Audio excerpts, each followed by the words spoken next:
के tools, genetic engineering के tools को देख रहे थे। जेनेटिक इंजीनियरिंग के टूल्स में क्या क्या हो जाएंगे, फटाफट बताओ, एक ओवरव्यू बताओ क्या क्या हो सकता है टूल्स में, शॉर्ट में बताओ। हाँ ऑन कर दिया बेटा। क्या क्या हो सकता है बेटा जेनेटिक इंजीनियरिंग के टूल्स? हम्म,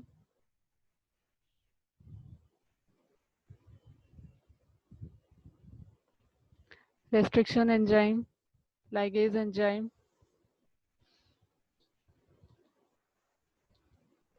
foreign DNA, cloning DNA, vector DNA, ठीक है, और होस्ट, जीन ऑफ इंटरेस्ट,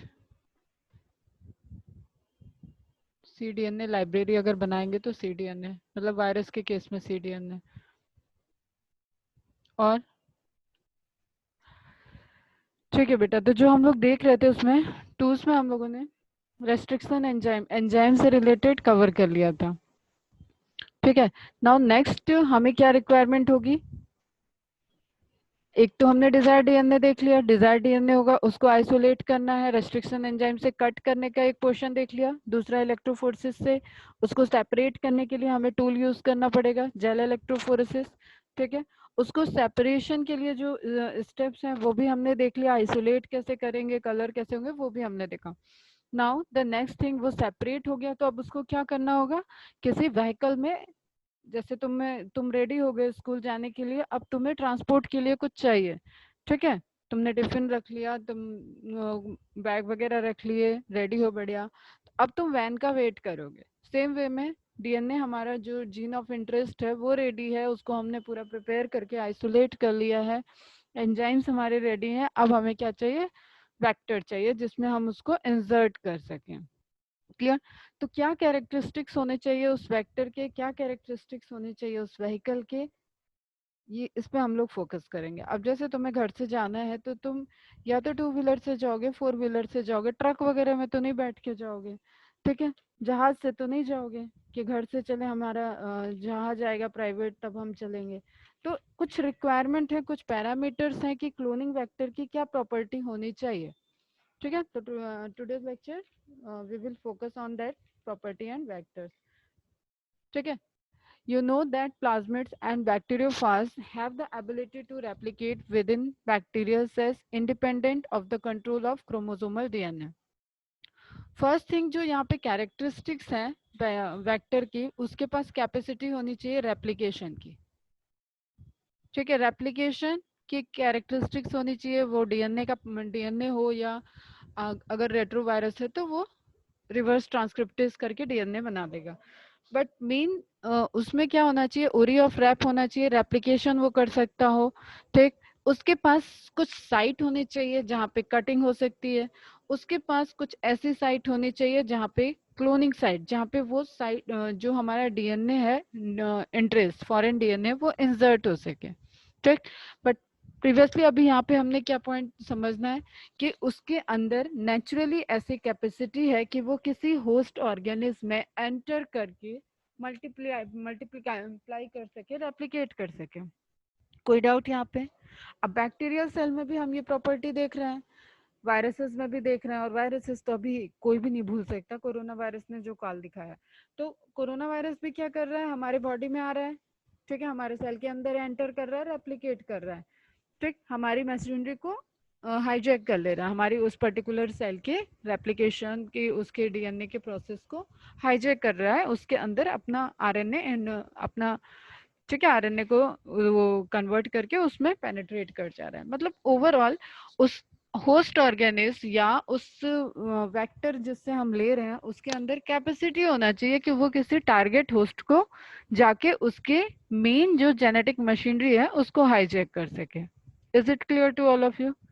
पहली प्रॉपर्टी तो यही होना चाहिए। ऐसे हम किसी प्लाज्मिड, ऐसे किसी बैक्टीरिया, ऐसे किसी वायरस को ही लेंगे जो कि अटैकिंग, जो कि रेप्लिकेशन, जो कि उस होस्ट के अंदर सर्वाइवल की कैरेक्टरिस्टिक को शो कर रहा हो। क्लियर है? तो ऐसे केस में हमें कुछ बैक्टीरिया भी मिलेंगे, कुछ वायरसेस भी मिलेंगे। तो bacteriophage because of their high number पर सेल नंबर ऑफ, और इनकी क्या होनी चाहिए, कॉलोनी, रेप्लिकेशन, ये सब हाई नंबर होना चाहिए। जैसे कुछ किसी भी एक्सपेरिमेंट को करने के लिए कुछ कैरेक्टरिस्टिक चाहिए, उसमें ये भी एक कैरेक्टरिस्टिक्स है। जितना हाई नंबर होगा उतना वो कॉपी बनाएगा, उतनी तेजी से कॉपी बनाएगा, उतनी तेजी से उसके जीनोम में जो हमने इंसर्ट किया है, ठीक है, या उसके जिस पे जेनेटिक मटेरियल में हमने इंसर्ट कर दिया, उसके साथ साथ उस चीज की उतनी फास्ट मल्टीपल कॉपीज बनेंगी, क्लोनिंग टेक्निक उतनी फास्ट होगी। Clear? Bacteriophores, because of their high number per cell, have very high copies numbers of their genome within the bacterial cell. Bacteriophores की बात कर रहे हैं तो किस पे अटैक करेगा, ये बैक्टीरिया पे, ठीक है। Some plasmids may have only 1 or 2 copies per cell, whereas other may have 15 to 100 copies per cell. Multiple plasmids present हो सकते हैं, ठीक है। number of plasmids ज़्यादा होंगे तो उनकी एक्टिविटी पे है वो dependent. Their number can go even higher. If we are able to link an alien piece, foreign DNA, of DNA with bacteriophage or plasmid DNA, we can multiply its number equal to the copy number of the plasmid or bacteriophage. जितना उसका खुद का जो content है जिसमें insert किया, वो जितनी कॉपीज बनाएगा उतनी बार हमारा इंसर्टेड डीएनए भी कॉपी बना लेगा। क्लियर है इसमें? तो vector used at present are engineered in such a way that they help easy linking of foreign DNA and, अब ये प्रॉपर्टी से क्वेश्चन आ सकता है, and selection of recombinant from non recombinant.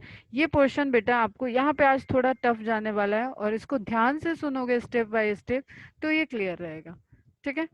इतनी इतनी टफ चीजें हम लोग पढ़ चुके हैं, सब चीजें क्लियर ही होती आ रही हैं, तो जस्ट सुनना, ध्यान से समझो उसको। कहीं पे भी कोई डाउट हो मुझे रोक देना, उसको रिपीट करवाना, बट कवर करवाना है आज। आज ये तुम लोग पूरा कवर करोगे। ठीक है, कि जो हम ये बार बार बोल रहे हैं कि बैक्टीरियल डीएनए में, बैक्टीरियल प्लाज्मिड में फॉरेन डीएनए इंसर्ट हो गया, फिर वो मल्टीप्लाई हो रहा है, तो वहां पे रिकॉम्बिनेंट बन रहा है। और ऑलरेडी कुछ जिसमें रिकॉम्बिनेशन नहीं हो रहा था, जो नेचुरली प्रेजेंट है, उसमें क्या है, नॉन रिकॉम्बिनेंट है। और भी अलग क्या फीचर्स हो सकते हैं, और भी पैरामीटर्स हो सकते हैं। तो वो सारे पैरामीटर्स क्या क्या पॉसिबिलिटी है वो मैं बताऊंगी, फिर उसके बाद हम कैसे रिकॉम्बिनेंट एंड नॉन रिकॉम्बिनेंट में सेलेक्ट करेंगे। अब ऑब्वियसली यहाँ पे हम क्या कर रहे हैं, सिलेक्शन, ठीक है। हम आइडेंटिफाई कर रहे हैं, अगेन क्लासिफाई कर रहे हैं, तो उसके लिए कोई पैरामीटर होना चाहिए, ठीक। उस सिलेक्शन के प्रोसेस के लिए कोई पैरामीटर होना चाहिए। इसलिए एक वेक्टर में देखो, अभी क्या किया, रेप्लिकेशन किया, तो रेप्लिकेशन के लिए क्या होना चाहिए, ओरी ऑफ रेप होना चाहिए। अब हमें सिलेक्शन भी करना है, इट मीन्स कि that plasmid or we can say that vector should contain a selectable marker region, जिससे हम जिस उस जीन में, देखो ये पूरा ओवरऑल क्या है, जीन है, डीएनए है, डीएनए का ही पार्ट है, ठीक है। तो उस पूरे जिस प्लाज्मिड को हम स्टडी करने जा रहे हैं, उस प्लाज्मिड के पास वहां पे सेलेक्टेबल मार्कर होने चाहिए। और ये सेलेक्टेबल मार्कर क्या हो सकते हैं, जैसे सपोज एंटीबायोटिक रेजिस्टेंस जीन, उसके अंदर naturally antibiotic resistance gene present है। अब जैसे बुक में तुम्हारे एम्पिसिलिन रेजिस्टेंट, टेट्रासाइक्लिन रेजिस्टेंस इस तरीके से दिया हुआ है, तो इसका क्या मीनिंग है कि उनके अंदर, अब देखो हर जगह बैकग्राउंड में तुम्हारी सेंट्रल डॉगमा चलनी है और उसको कनेक्ट करना है, ठीक है। अब इफ आई से कि सेलेक्टेबल मार्कर होना चाहिए, तो सेलेक्टेबल मार्कर मीन्स क्या हुआ, उनके अंदर कुछ ऐसे स्पेसिफिक जीन होने चाहिए जिससे कुछ ऐसी स्पेसिफिक सेंट्रल डॉगमा के रिजल्टेंट फिनोटाइपिक एक्सप्रेशन हो या प्रोटीन बन रहे हो, जिससे हम उसको सेपरेटली आइडेंटिफाई कर पाए। वो केमिकल बेसिस पे ही कर रहे हैं हम यहाँ पे, क्योंकि हम एक मीडियम में ग्रो करेंगे। समझता है इस चीज को, जब हम सेलेक्ट करेंगे, जब हमें पता चल जाएगा कि हाँ इस कॉलोनी में हमारा आरडीएनए आ चुका है और ये ग्रो कर रहा है, मल्टीप्लाई कर रहा है, तब हम उसको जाके इंडस्ट्रियल पर्पज से पूरे एक वेसल में ग्रो कराएंगे, और जो भी हमारा प्रोडक्ट है वो हम उससे उस वहाँ पे प्रोडक्ट फॉर्मेशन होगा, और फिर आइसोलेट करके उसको प्योरीफाई करेंगे, ठीक है। तो मीन्स कुछ ऐसे जीन होने चाहिए जो सिलेक्शन में हेल्प कर रहे हो, तो उन जीन को हम क्या बोलेंगे, सेलेक्टेबल मार्कर। क्लियर है? फिर आ जाएगा क्लोनिंग साइट। अब क्लोन बनाने हैं तो ऑब्वियसली उस ओरी ऑफ रैप में क्या होगा, रेस्ट्रिक्शन साइट हो और क्लोनिंग साइट्स हो। मतलब रेस्ट्रिक्शन साइट रेस्ट्रिक्ट कर दें और उसके बीच में क्लोन कर दें, कॉपी क्लोन हो जाए, ठीक है, और उसका मल्टीप्लिकेशन स्टार्ट हो। एंड देन एक पॉइंट दिया हुआ है vector for cloning genes in plants and animals. अब हम लोग यहाँ पे डिटेल में तो बैक्टीरिया पे ही फोकस करेंगे, इकोलाई पे, बट हमें एक पोर्शन प्लांट और एनिमल का भी कवर करना होगा। क्लियर है हम क्या पढ़ने जा रहे हैं बेटा?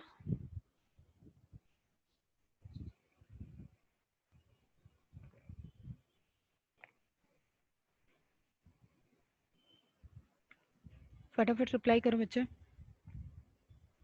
कितने आए? 19 18 स्टूडेंट हो गए। इम्पोर्टेंट लेक्चर है आज का, सब अटेंड करो और ध्यान से सुनो। नहीं समझ में आएगा पूछो उसको, और रिकॉर्डेड लेक्चर भी एक दो बार देखोगे। सबके बारे में मैथिली अभी डिटेल में आएंगे। जस्ट मैंने दिया यहाँ से वर्ड को एक्सप्लेन किया। ओरी ऑफ रैप सबको पता है कि ओरी ऑफ रैप क्या होता है, जहां से रेप्लिकेशन का ओरिजिन हो। सेलेक्टेबल मार्कर होना चाहिए उस वेक्टर में। ये वेक्टर की हम लोग प्रॉपर्टी देख रहे हैं कि उस वेक्टर के पास क्या क्या फीचर होना चाहिए फॉर अ वेक्टर।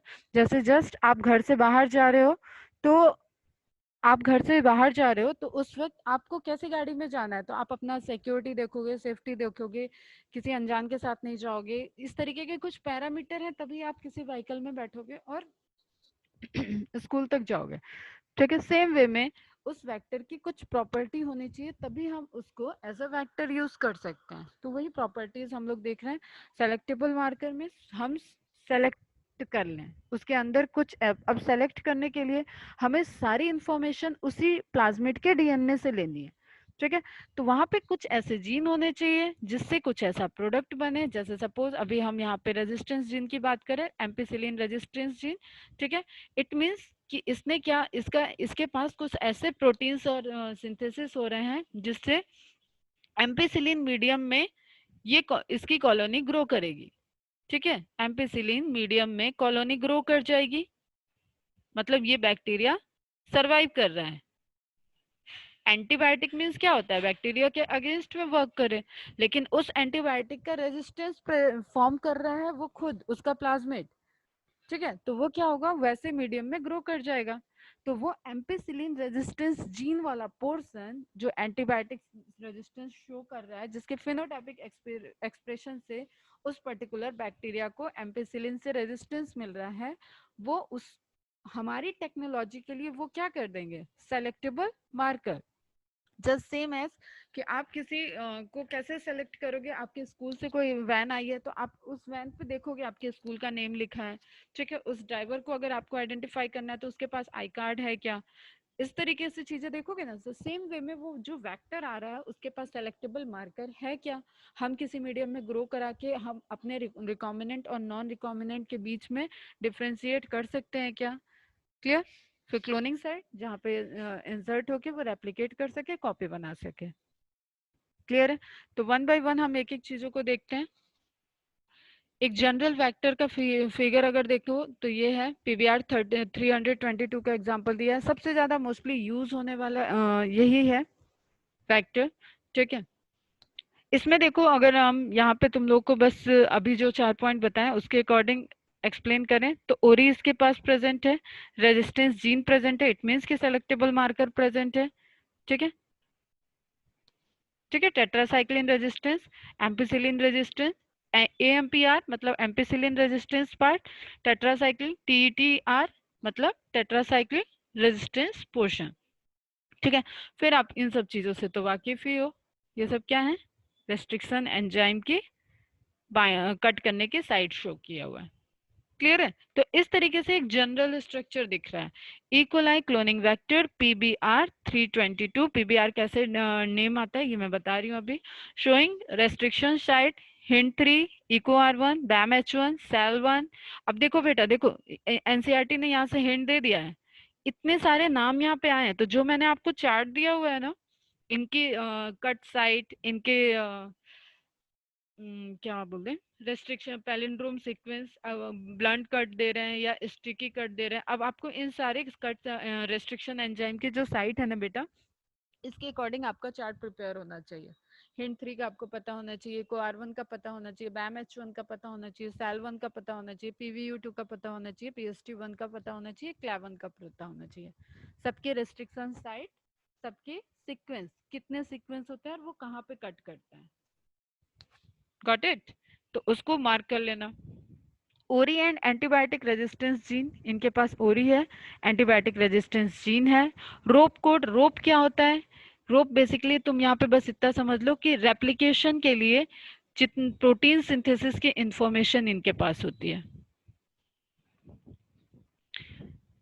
और रेप्लिकेशन, ये प्लाज्मिड कितने टाइम रेप्लिकेट करेगा, number of times of replication भी ये डिसाइड करता है। ठीक है, कॉम्प्लेक्स प्रोसेस है, बट इसको इसको तुम लोग यहाँ पे ऐसे ही समझो कि प्रोटीन सिंथेसिस के रेप्लिकेशन के लिए जो भी प्रोटीन सिंथेसिस चाहिए वो रोप डिसाइड करता है, रोप सीक्वेंस डिसाइड करते हैं।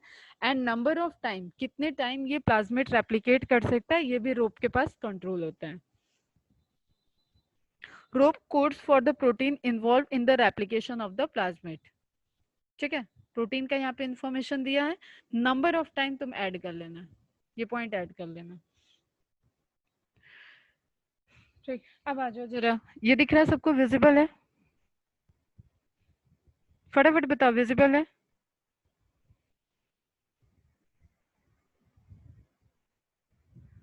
अभी वो कंसिडर नहीं करना बेटा अपने को एंटीबायोटिक मीडियम वगैरह का। आते हैं हम आरडीटी की पूरी प्रोसेस, अभी बस टूल्स देख रहे हैं, तो टूल्स को समझो, साइट वगैरह जो चीजें हम बता रहे हैं वो चीजें समझो बस अभी, फिर हम उसका बताते हैं आपको। चलो ठीक है, अब ये ध्यान से देखो। ठीक, PBR322, ये क्या नाम है? इस वेक्टर का नेम है। ठीक, सबसे ज्यादा पूछा जाने वाला वेक्टर यही है, तो आपको इसकी इंफॉर्मेशन एक एडिशनल आप ये पूरी नोट डाउन करोगे। Is a purpose built plasmid vector and was one of the first widely used cloning vector. अब जब वेक्टर हम देखते हैं ना, तो वेक्टर की साइज भी बहुत इंपॉर्टेंट होती है कि उस वेक्टर की साइज कितनी है और कितनी साइज का वो डीएनए कैरी कर सकता है, कितने डीएनए का फ्रैगमेंट, कितने किलो बेस का वो है, कितना बेस पेयर उसमें इंसर्ट कर सकते हैं कि वो उसको मल्टीप्लाई करने में हेल्प करे, ये सारी चीजें देखते हैं। बट आप उतना, आपको कोई डिटेल में नहीं जाना है अभी, just you focused on that particular site and structure. A purpose-built plasmid vector and was one of the first widely used cloning vector. It has a relatively small size. इसका जो पॉजिटिव पॉइंट है उसमें सबसे, हम लोग जैसे हम लोग जब पढ़ते थे तो हम लोग को कैरेक्टरिस्टिक्स देनी होती थी कि why it is more suitable, तो उसमें ये एक ये बहुत इंपॉर्टेंट पॉइंट है कि इसकी साइज बहुत कम है। अब जब इसकी साइज कम है तो देखो, जैसे कोई चीज कंबाइंड करके 10 KB बननी है, ठीक है, आप समझना है इस चीज को, 10 KB में आपका वेक्टर 4 KB का है, तो आपके पास 6 KB अभी फ्री बच गया। ठीक है, मतलब आप ज्यादा जेनेटिक इंफॉर्मेशन, ज्यादा हैवी डीएनए इसके अंदर इंसर्ट कर सकते हो। जस्ट सिंपल वे में समझो इस चीज को, हमारे पास टोटल पॉसिबिलिटी है कि हम 10 KB को ट्रांसफर कर दें और वो उसको मल्टीप्लाई करवा लें। ठीक है, अब वेक्टर की अपनी साइज है और जो 10 KB में बचा वो हमारा डिजायर डीएनए को भरने के, मतलब इसके रेंज में हम डिजायर डीएनए दे सकते हैं। तो यहाँ पे हमें बहुत ज्यादा मार्जिन मिलता है, अप्रोक्सीमेटली 4.4 KB है इसकी साइज। ठीक है, तो हमारे पास अच्छा खासा मार्जिन है कि कितना ज्यादा हम डीएनए इसके अंदर लोड कर सकते हैं। समझ में आई ये बात? ठीक, तो इसका स्मॉल साइज का होना और सारी कैपेसिटी है भी और स्मॉल साइज भी है, तो ये ऐसा ही हो गया कि हम डिक्शनरी, एक तो ऑक्सफोर्ड की डिक्शनरी रख रहे हैं, एक हम पॉकेट डिक्शनरी रखते हैं। जैसे पूरी बुक में फॉर्मूले रखे हैं, लेकिन जब हम नोट्स बनाते हैं तो एक छोटा सा नोट्स बना लेते हैं फॉर्मूले का। समझ में आया? तो वो हमको कैरी करना इजी है, तो एक्सपेरिमेंट में वेक्टर की ये प्रॉपर्टी उसको कैरी करने के लिए, उसके अंदर इंसर्ट करने के लिए इंपॉर्टेंट हो जाती है। This is important because transformation efficiency, transformation process क्या है? किसी भी होस्ट के अंदर एक्सटर्नल डीएनए को ट्रांसफॉर्म करना। It may be recombinant, it may not be recombinant. Direct plasmid को भी हम ट्रांसफर कर रहे हैं तो दैट इज ऑल्सो ट्रांसफॉर्मेशन। अगर हम आर डीएनए को रिकॉम्बिनेंट डीएनए को बना के ट्रांसफर कर रहे हैं, that is also transformation. Clear? This is important because transformation efficiency is inversely proportional to size and above 10 kbp is very low. ठीक, ये पॉइंट समझ में आ गया? ठीक, साइज पे डिपेंड करेगा कि उसकी ट्रांसफॉर्मेशन एफिशिएंसी कितनी है, तो उसके लिए भी ये काफी सुटेबल वेक्टर समझा जाता है। नॉमेनक्लेचर पे आ जाओ। Created in 1977 in the laboratory of Herbert Boyer at the University of California, San Francisco. P indicates, अब ये आपके लिए इंपॉर्टेंट है, ये साइंटिस्ट आप पहले भी इनसे मिल चुके हो लेक्चर में. P indicate as a plasmid, Br indicates Bolivar and Rodriguez. ये दोनों साइंटिस्ट हैं, ठीक है, जो कलीग हैं जिन्होंने आइसोलेट कराया उनके नाम है. तो उनसे आ गया Br indicates Bolivar and Rodriguez. The two researchers who develop it. And जब एक लेबोरेटरी के अंदर एक्सपेरिमेंट चलते हैं तो हम उसको कोई नेमिंग देते हैं, ठीक है. ठीक, कितने एक्सपेरिमेंट, कितने नंबर ऑफ एक्सपेरिमेंट हुआ, कौन सा प्लाज्मेट है, तो उसके अकॉर्डिंग ये जो नंबरिंग सिस्टम था उसका पीबीआर का क्या था 322. क्लियर. तो पी क्या हो गया plasmid, B R scientist, 322 number of experiment, ठीक है, distinguishes those plasmid from other. और इसी तरीके से और भी प्लाज्मेट होंगे, पीबीआर 325, 27, तो है तो सब प्लाज्मेट और सबको इन लोगों ने कैटेगराइज किया, बी और आर कॉमन आ रहा है, लेकिन उसका number of experiment, number of isolation सब डिफरेंट हो सकता है एक ही लेबोरेटरी के अंदर. क्लियर है ये चीज, ये आती है इसलिए आपको ध्यान में रखना है पीबीआर 322 को. PBR 322 is 4361 base pair in length and has 2 antibiotic resistance gene. Clear?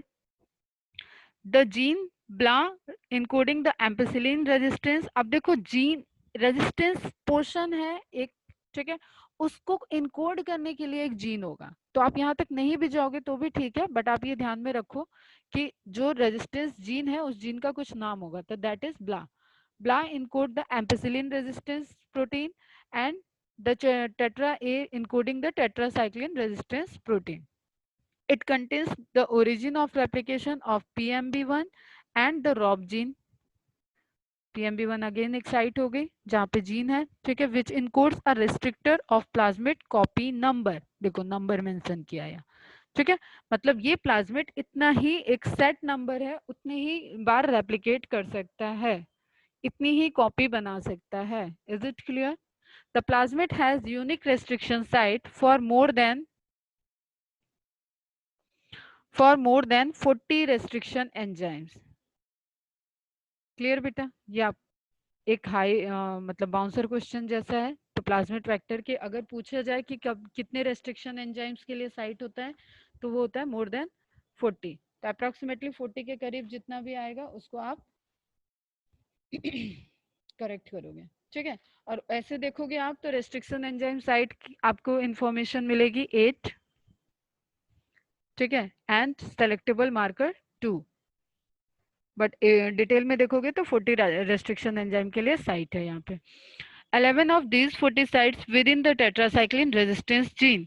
अब जो हमें ध्यान देना है, जो हमें फोकस करना है सिलेक्शन के लिए, वो ये है कि ये वाला पोर्शन ध्यान से देखो बेटा, ये वाला पोर्शन जो है ये एम्पिसिलिन रेजिस्टेंस है, ये वाला पोर्शन जो है टेट्रासाइक्लिन रेजिस्टेंस है. अब हम रेस्ट्रिक्शन एंजाइम का अपना एक पैलिंड्रोमिक सीक्वेंस वो आइडेंटिफाई करेगा, या सिर्फ ऐसे समझो कि वो रेस्ट्रिक्शन साइट आइडेंटिफाई करेगा.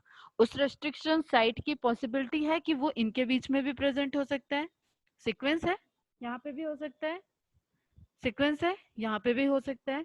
क्लियर है बेटा? समझ में आ रही है ये चीज?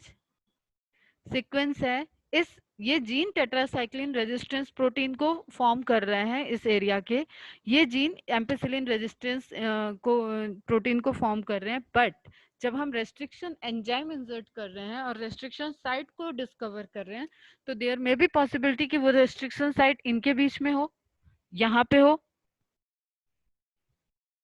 समझ में आ रहा है? क्या कर रहे हो मैसेज तुम लोग? क्लियर है यहाँ तक?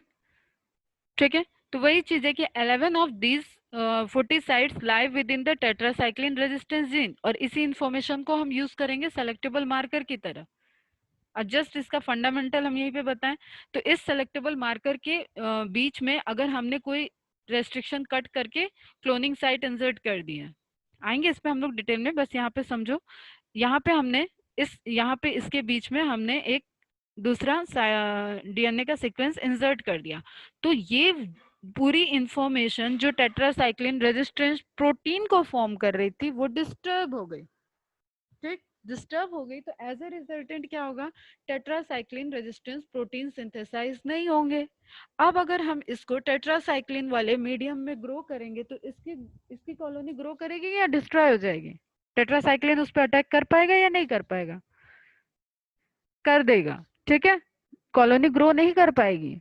तो उससे हम क्या कर लेंगे, आइडेंटिफाई कर लेंगे। अब हम सेपरेट कर लिए, वो ग्रो ही नहीं की और जो ग्रो कर रही है इट मींस कि उसका टेट्रासाइक्लिन रेजिस्टेंस पर्सन एक्टिव है, उसमें इंजर्शन नहीं हुआ है, ठीक है। इस प्रोसेस को बोलते हैं इंजर्शनल इनएक्टिवेशन। किसी पर्टिकुलर साइट में कुछ फॉरेन डीएनए या फॉरेन पार्ट इंसर्ट करने की वजह से इसकी एक्टिविटी इनएक्टिव हो जाए, तो that is known as insertional inactivation. Term समझना, इस पे शॉर्ट नोट्स आते हैं। क्लियर है बेटा? ठीक है, समझ में आ रहा है?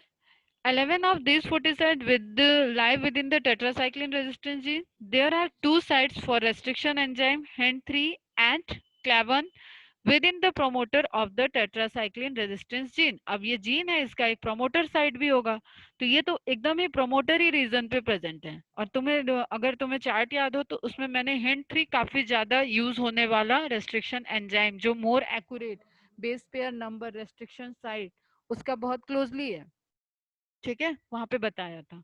देयर आर 6 की restriction sites inside the ampicillin resistance gene. इसी तरीके से सेम वे में क्या है, एम्पिसिलिन रेजिस्टेंस जीन में भी रेस्ट्रिक्शन साइट्स प्रेजेंट है। तो अगर हम कोई डीएनए एम्पिसिलिन रेजिस्टेंस पोर्शन में इंसर्ट कर देंगे तो उससे रिजल्टेंट एम्पिसिलिन का जो फॉर्मेशन हो रहा है, एम्पिसिलिन रेजिस्टेंस प्रोटीन का फॉर्मेशन हो रहा है, वो हिंडर कर जाएगा, रुक जाएगा वो, ठीक है।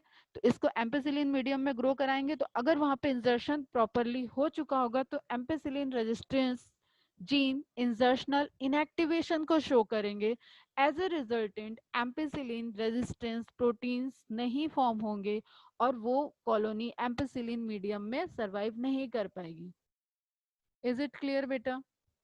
तो मार्कर जीन हमें यहाँ क्या क्या मिल गए, ampicillin and tetracycline resistance gene. ये डायरेक्ट क्वेश्चन होते हैं बेटा, यहाँ पे आपको कंफ्यूज करने के लिए आ जाएगा ampicillin antibiotic and tetracycline antibiotic. नहीं, antibiotic is not restriction, antibiotic is not marker. Marker क्या है, मार्कर वो जीन है जो एम्पिसिलिन से रेजिस्टेंस शो करने के लिए फिनोटाइपिकली प्रोटीन्स को एक्सप्रेस कर रहे हैं। मार्कर वो जीन है जो टेट्रासाइक्लिन से रेजिस्टेंस प्रोटीन को फॉर्म करने में रोल प्ले कर रहे हैं। तो मार्कर क्या हुए, जीन हुए, ना कि एंटीबायोटिक हुए। समझ में आया मैं क्या बता रही हूँ बेटा? समझ में आ रहा है?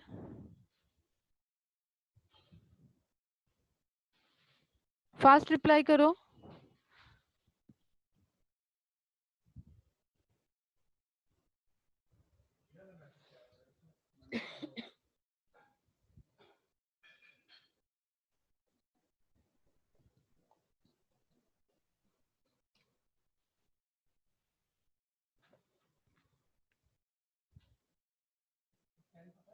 ठीक है, आगे आगे करें वो। ठीक है, अब हम कुछ और पॉइंट्स देख लेते हैं। ये मैंने इसलिए फिगर ऐड कर दिया बेटा कि जस्ट मैं आपको एक आइडिया देना चाह रही हूँ कि जब हम लोग बायोटेक को डिटेल में पढ़ते हैं तो हमें पीवीआर 320 का ये फिगर ध्यान में रखना पड़ता है और इसको ड्रॉ करना पड़ता है, सारे साइड ध्यान में रखने पड़ते हैं और किसके कितने बेस पेयर हैं देखो ये दिया हुआ है, किसकी लेंथ कितनी है, किस जगह पे किस पोजीशन पे, जैसे ये टोटल है 4361। तो ये सारी चीजें तो आप अभी बेसिक्स लेवल पे पढ़ रहे हो, जस्ट फोकस ऑन दैट। तो आपको ये चीजें एकदम क्लियर में होनी चाहिए कि हमें क्या चीजें देखना है। नाउ इसी वेक्टर के अब आते हैं, ये तो एक्स्ट्रा इन्फॉर्मेशन हो गई। नाउ एनसीईआरटी के अकॉर्डिंग हम लोग आ जाते हैं first point, that is ori of rep. Clear? This is a sequence from where replication starts and any piece of DNA when linked to this sequence can be made to replicate within the host cell. Clear? ठीक है, this sequence is also responsible for controlling the copy number of the linked DNA. ये NCERT का point है, यहीं पे रॉप है। Clear? रॉप से related information आ गई, ये heading. So if one wants to recover many copies of the target DNA, it should be cloned in a vector whose origins support high copy number. Rob, high copy number को support करेगा, multiplication उसको cloning उसका जो Rob decide कर रखा है, number of copies वहां पे फॉर्म हो रही होंगी, तभी हमें वो वेक्टर यूज करना चाहिए। अगर जस्ट सपोज उसकी 2-3 कॉपी ही बनने का है, ये 2-3 कॉपी होता नहीं है, जस्ट सपोज 100 कॉपीज बनने का है या 1000 भी, तो भी हमारा कोई काम नहीं चलने वाला। इतने हाई अमाउंट में नहीं प्रोडक्ट मिल जाएगा कि हम इंसुलिन आइसोलेट कर लें। वो कितनी बार रेप्लिकेट कर सकता है, ये उसके लिए बहुत इंपॉर्टेंट पॉइंट हो जाएगा। क्लियर है? The E. coli plasmid PBr322 uses a protein called ROP or ROM to regulate the number of plasmids that are within each bacterial cell. The most common origin of replication that is used in plasmid for the genetic engineering is PUC. PUC बोलते हैं हम लोग, PUC. ठीक है, PUC पढ़ने के लिए, याद करने के लिए PUC हो जाता है. The origin is derived from PBr322. ORI sequence are generally high in ANT. देखो आपको ये सब MCQ बन रहा है, ये MCQ है, रॉप्रोम की बात आ गई, ठीक है, यहाँ पे पक आ गया. The origin is derived from PBr322. ORI sequence are generally high in ANT rich होते हैं. In E. coli, ORI is some 250 nucleotide in length for the chromosomal origin. ORI C इसको बोलते हैं. क्लियर बेटा? जस्ट डेटा है, आप यहाँ पे इसको मार्क कर लोगे. तो ओरी ऑफ रेप से रिलेटेड यहाँ पे इंट्रोडक्टरी हो गया, ठीक है. ये स्ट्रक्चर में हमने देखा ओरी ऑफ रेप कहाँ है बेटा, दिस वन, ठीक. पीपीआर में भी हमने देखा है, यहाँ पे छोड़ो इस फिगर को, तो आपको कोई मतलब नहीं रखना है.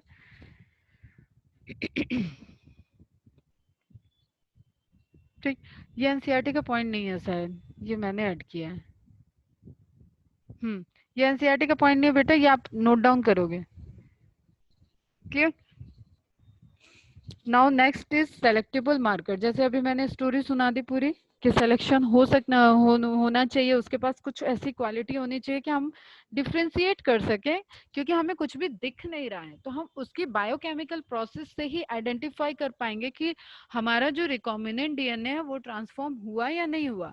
और बिना जाने हम एक हाई लेवल पे उसको बायो प्रोसेसिंग नहीं करेंगे, क्योंकि अगर एक्सपेरिमेंट ही नहीं सक्सेसफुल है तो हमारा पूरा वो सेटअप, वो टाइम, वो जो उसमें इनपुट हमने दिया है वो सब खत्म हो जाएगा, मतलब खराब होगा. ठीक है, उतना टाइम, उतना मनी, सब एफर्ट वेस्ट जाएगा. तो इसलिए हम पहले क्या करते हैं, लेबोरेटरी में स्मॉल लेवल पे कल्चर करके we first differentiate between transform and non transform recombinant. Is it clear? तो उसके लिए हमारे पास क्या होना चाहिए, selectable marker. In addition to ori, the vector requires a selectable marker which helps in identifying and eliminating non-transformants and selectively permitting the growth of the transformant. Clear? The transformation is a procedure through which a piece of DNA is introduced in a host bacterium. ठीक, अब ये देखो, ये process में आएगा, but हमें क्या पता है कि ट्रांसफॉर्मेशन होना, देखो दो कंडीशन हो गई. एक तो हमने, ध्यान से सुनना, एक ये वेक्टर है, ठीक है, ये वेक्टर है, दो वेक्टर ले लिया हमने, वेक्टर ए और बी. अब जस्ट हमने इसमें क्या किया, इंसर्ट कर दिया अपना डीएनए. यहाँ पे कोई डीएनए इंसर्ट नहीं हुआ है, ठीक. तो इसको नॉर्मल डीएनए, नॉर्मल वेक्टर कर देते हैं.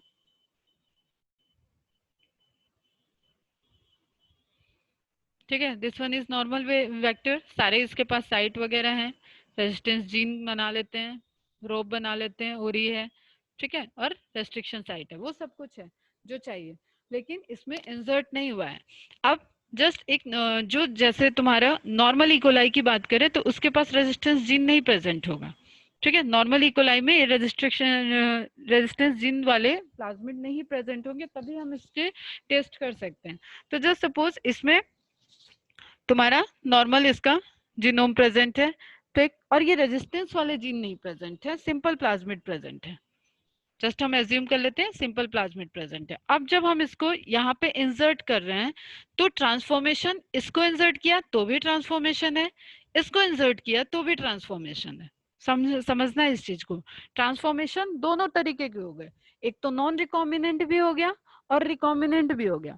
अब नॉन रिकॉम्बिनेंट को हम ट्रांसफॉर्म करेंगे तो इसके पास एम्पिसिलिन और टेट्रासाइक्लिन रेजिस्टेंस साइट है, इसके खुद के प्लाज्मिड के पास नहीं था। ठीक, ये अगर ट्रांसफॉर्म करेगा तो इसमें रिजल्टेंट क्या आ जाएगा, ये एम्पिसिलिन और टेट्रासाइक्लिन मीडियम में ग्रो कर जाएगा क्योंकि रेजिस्टेंस पावर आ गई। फिर से सुनो, अगर नॉर्मल इकोलाई के प्लाज्मिड के पास ये एंटीबायोटिक रेजिस्टेंस जीन नहीं प्रेजेंट है तो ये इकोलाई एम्पिसिलिन टेट्रासाइक्लिन के मीडियम में सरवाइव नहीं कर पा रहा होगा। बट इन केस हम एक रिकॉम्बिनेंट डीएनए बना लें या प्लाज्मिड जिसके पास रेस्ट्रिक्शन साइट है, जिसके पास तुम्हारा एम्पिसिलिन रेजिस्टेंस या tetracycline antibiotic resistance site present है, पोर्शन प्रेजेंट है, उसको इंसर्ट कर दिया, तो अगर हमने ये इंसर्ट किया तो इसके अंदर रेजिस्टेंस पावर आ जाएगी और ये सरवाइव करेगा। अगर हमने ये इंसर्ट किया तो हमने इसको कहाँ इंसर्ट किया उस पर डिपेंड करेगा। लेक्चर ओवर होने वाला है, जस्ट रीज्वाइन करो, फिर से हम ये समझाते हैं। 2 मिनट का ब्रेक लेके बेटा रिज्वाइन करना।